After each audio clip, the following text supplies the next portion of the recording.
I'm the Hooded Lid and welcome to my channel.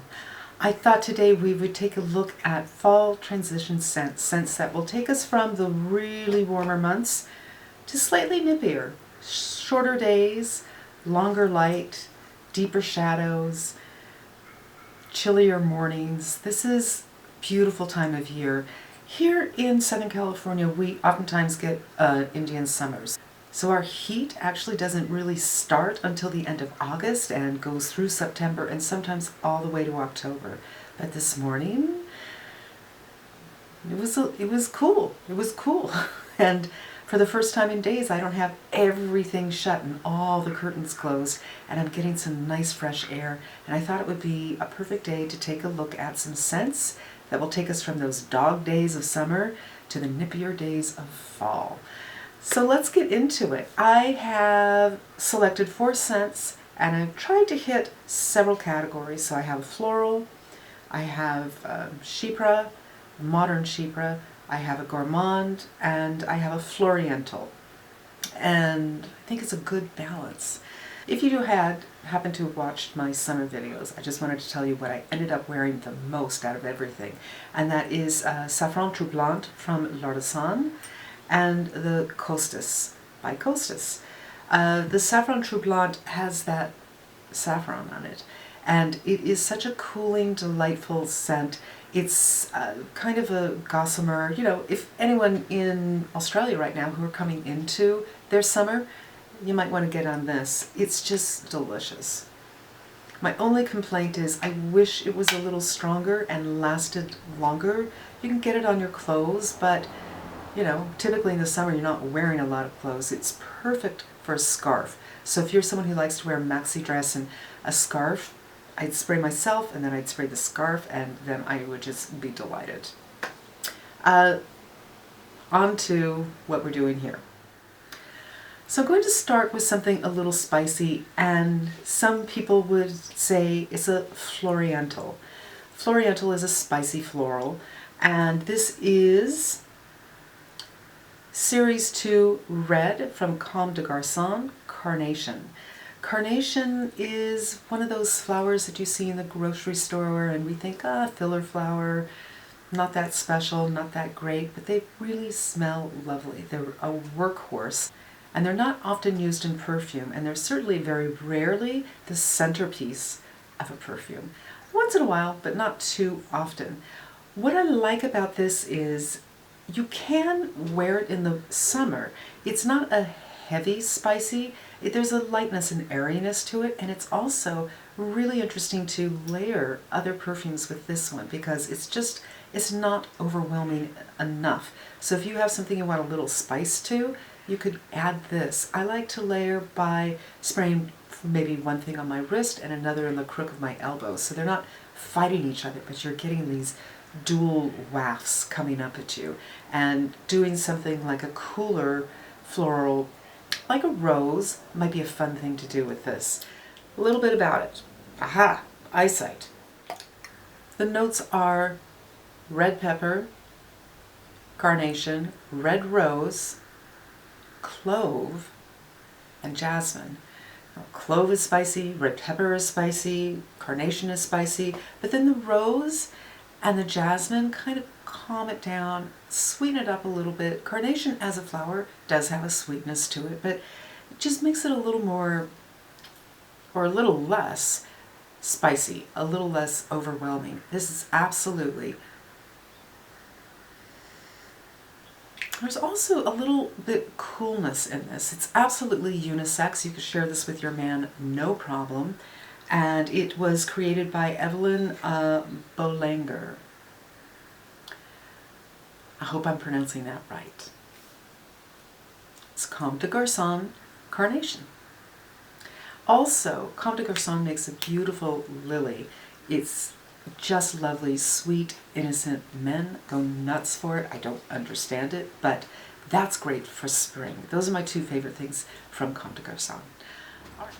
Now we're going to get into rose. I know a lot of people don't like rose. It smells old lady-ish, and I don't know. I happen to be okay with rose. I don't necessarily crave rose, but I like By Terry products, for instance, have rose in it, and I hear a lot of people complaining about it. I like it. This rose has a darkness about it. It's a dark rose. It's not a spring, light, airy, rosy scent.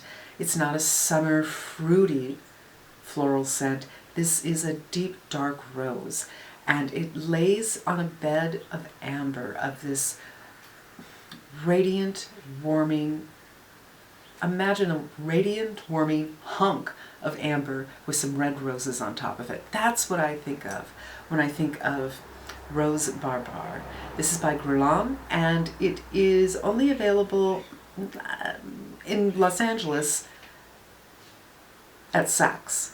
In your city, check it out. You can also get it online, but it is a beautiful, beautiful scent, and I think it transitions very, very nicely from the hot months to the slightly nippier months. It has enough warmth to feel cozy, like you're being wrapped in a cashmere blanket, but it's not warming, it's not hot, if that makes sense.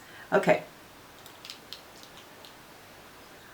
It was hard to find the ingredients for this one, but I didn't find anything necessarily conflicting. Just some were named a few notes and some named a few more. Aldehydes is mentioned. I didn't catch aldehydes myself. Aldehydes are kind of a sparkling note that are similar to when you bring a glass of champagne up to your mouth and it tickles your nose a little bit. That's aldehydes are. For reference, Chanel No. 5 is like a boatload of aldehydes. I just don't get aldehydes off of this one, but it has been mentioned. It has aldehydes. Bulgarian rose, Turkish rose, peach honey, patchouli, forest floor notes, and something I'm not sure how to pronounce, and I'm not sure what it is, but it's fenugreek. Now, the forest floor notes is their way of saying this is a rose chypre.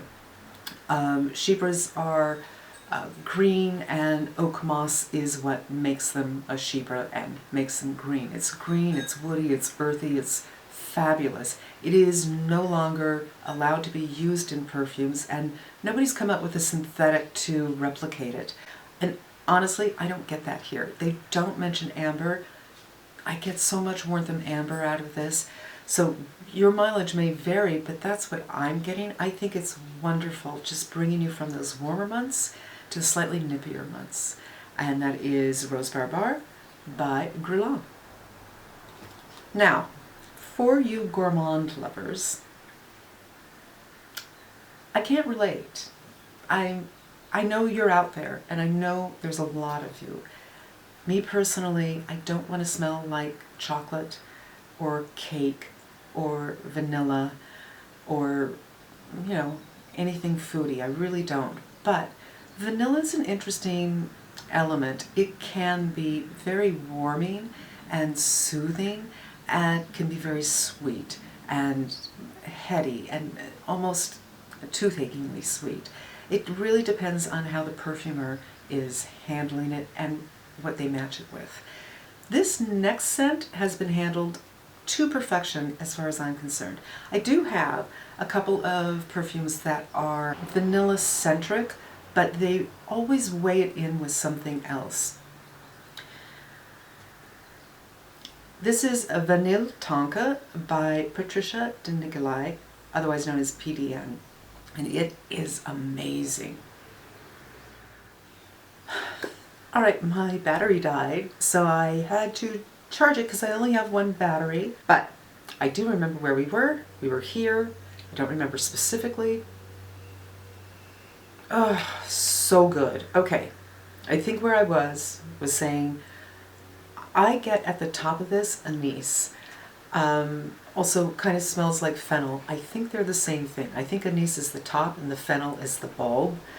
It's a little green, a little sharp, a little sweet, but definitely airy. It's not something that has a big body to it.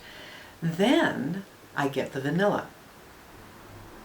But the vanilla is also tempered by frankincense. So No one, I think, would look at putting vanilla and incense together. That actually, it sounds unappetizing. But it's like a sandwich with the anise slash fennel, the vanilla, which is sweet, the incense, which is airy. It's not like a ceremonial incense. It's such a beautiful, warming, and yet bright scent. And I don't think you can say too many vanilla scents have a brightness to them. And that's from the opening. It's such an unusual composition. I've never smelled anything like it.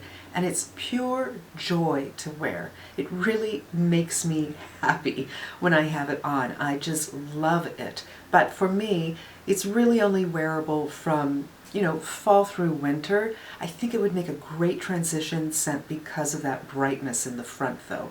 And that's why I'm putting it in this list. So, a little details. Patricia de Nicolai is the perfumer. It's the name of the perfume, and she has a heritage in the perfume business. I didn't look it up. I can't remember who it is. I think she might be related to either Guerlain or Coty.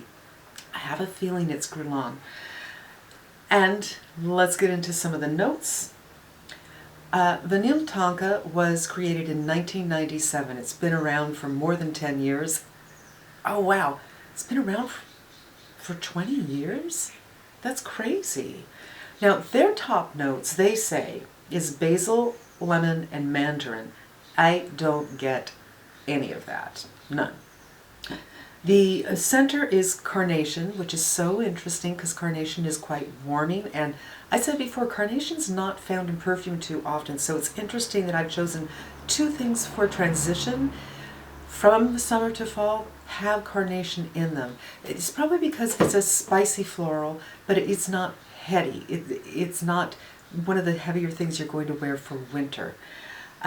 Orange flower, black pepper. It's not the first thing I've shown today that has pepper. Some cinnamon, and then the base notes are frankincense, vanilla absolute, and tonka bean. It was created by Patricia de Nicolai. She is the perfumer, and it is such a lovely, lovely, lovely scent. This is in my top 8, I would say. I would say top 5, but top 5 excluding vintage or discontinued, I would say. And top 10 adding those in. If you want to see my favorite discontinued scents, let me know. I would love to do a video like that. I know it's not for everyone, but there are eBay hunters out there and people who like to go to garage sales and estate sales and that kind of good stuff. Antique shops where you can bump into something that is just so beautiful that no one else knows about except for the other perfume people hunting for them. I'd love to do that one for you. And finally, something that is readily available all over the place, including Sephora, not hard to find. You don't have to buy a sample. You can just walk into a department store and get it. And that is Chloe's Nomad. Now, this is a really gorgeous modern chypre. Chypres are determined to be chypres by their oak moss, by and large. And oak moss is no longer used in perfume. So companies that are trying to do a chypre, which isn't in style right now, but they're always elegant and beautiful and classic. Once in a while a company will, try to do a chypre for the now. They use, instead of oak moss, patchouli, which is not a replacement for oak moss. They're not similar at all. But this, I can see a chypre quality to this one. It does get you there. Now you would think it's a fruity floral because the notes are freesia and Mirabelle plum liqueur. So you're thinking, oh, okay, fruit, floral. But it's not. Whatever the base notes are here, keep it from being a fruity floral. And it's not Mirabelle plum, but Mirabelle plum liqueur. So that sweetness of the plum is dissipated. It's rendered into a liqueur. It's not sweet, but it's not pungent. It isn't too strong, and yet it does stay with you, especially sprayed on your clothes. It's going to stay with you all day, or sprayed in your hair. No, let's take a look at the notes. My notes fell on the floor. I have notes for this one separately because I did shoot this twice, and I initially had another perfume here, but I think I'm going to save it for another video. So I put the Nomad in here. So Nomad came out in 2018, done by Quentin Bisch. I couldn't find anything else that he has done, so I don't know if he's in-house for Chloe. I don't know anything about him. And yeah, they're just saying freesia, Mirabelle plum liqueur, and oak moss, which of course there is no oak moss in this. This comes in an EDT, which is what I have, and an EDP. And in this case, I do prefer the EDT. Don't know why, but I do. I think the bottle is beautiful. To me, it's all about the juice, what's in the bottle. But it doesn't hurt when the bottle is beautiful. And this is an elegant, simple, and yet innovative bottle. It's a horseshoe, if you will. So there's a little equestrian thing going on here. This is my second bottle, and that is kind of surprising because I'm not a person who finishes a bottle of perfume. Because I have a lot of perfume, and because I switch it up a lot, and because I think of my perfumes generally as seasonal depending on the temperature and the light. But this is very unique in that I think this wears well in fall, in winter, in spring, and in summer. So it's not like I was wearing it every single day for months and months and oops, my bottle went. It took me about 9 or 10 months to go through the bottle, but that's because I was liking it in fall. I was liking it in winter. I was liking it in spring, liking it in summer, and I like it for that summer-fall transition as well. This truly is something that you can wear year-round, and something just kind of comes out of it that makes it appropriate for each. It's not too sweet like most fruity florals are. It's just really an elegant, beautiful scent. It's not warming like some of these others. Actually, all of these others have a warming quality. This doesn't, and yet it really, really works. So that's going to wrap it up for my suggestions for transitioning from summer to fall. I tried to hit a couple of different categories, and I got a couple of different price points in here as well. This one ain't cheap. Some of them are more easily available than others, but I think they're all worth taking a sniff. I hope you liked it. I hope you found it informative, and maybe I inspired you a little bit to go look out for a perfume for this change in season. And let me know if there's an area that you would like me to investigate. I'm thinking the next thing I want to do is perfumes that have been around for a couple of decades, are still on the market, but they may have changed a little bit. There's a couple of really, really beautiful ones that I love and I want to talk about. I want to share them. Thank you so much for coming. I hope you come back again, and in the meantime, I'm wishing you a great day.